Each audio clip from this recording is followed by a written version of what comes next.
ಇಡ್ಲಿ ಮಾಡ್ಕೊಳ್ಳೋದಕ್ಕೆ ಹಿಟ್ಟನ್ನು ರೆಡಿ ಮಾಡ್ಕೊಳ್ಳೋದನ್ನು ಹೇಳ್ತೀನಿ. ಮೊದಲಿಗೆ ಅರ್ಧ ಕಪ್ಪು ಉದ್ದಿನಬೇಳೆ, ಇದೇ ಕಪ್ಪಲ್ಲಿ 2.5 ಕಪ್ಪು ಇಡ್ಲಿ ರವೆ, ಇದೇ ಕಪ್ಪಲ್ಲಿ 1 ಕಪ್ಪು ಅನ್ನ. ಮೊದಲಿಗೆ ಉದ್ದಿನಬೇಳೆಯನ್ನು ತೊಳ್ಕೊಂಡು ಅರ್ಧ ಗಂಟೆ ಇಲ್ಲ 1 ಗಂಟೆ ನೆನೆಸ್ಬಿಟ್ಟು,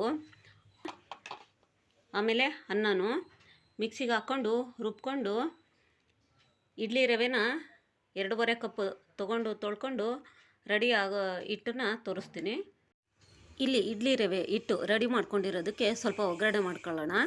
ಸ್ವಲ್ಪ ಸಾಸಿವೆ, ಸ್ವಲ್ಪ ಜೀರಿಗೆ, ಸ್ವಲ್ಪ ಕಡಲೆಬೇಳೆ, ಸ್ವಲ್ಪ ಕರ್ಬೇವಿನ ಸೊಪ್ಪು, ಇವುಗಳನ್ನು ಎಣ್ಣೆಲೆ ಹಾಕ್ಕೊಂಡು ಸ್ವಲ್ಪ ಬಾಡಿಸ್ಕೊಂಡ್ಬಿಟ್ಟು ಇಡ್ಲಿ ರವೆ ಹಿಟ್ಟಿಗೆ ಮಿಕ್ಸ್ ಮಾಡಿದ್ದೀನಿ. ನೋಡಿ, ಇಡ್ಲಿ ರವೆ ಹಿಟ್ಟು ಎಷ್ಟು ಚೆನ್ನಾಗಿ ಬಂದಿದೆ.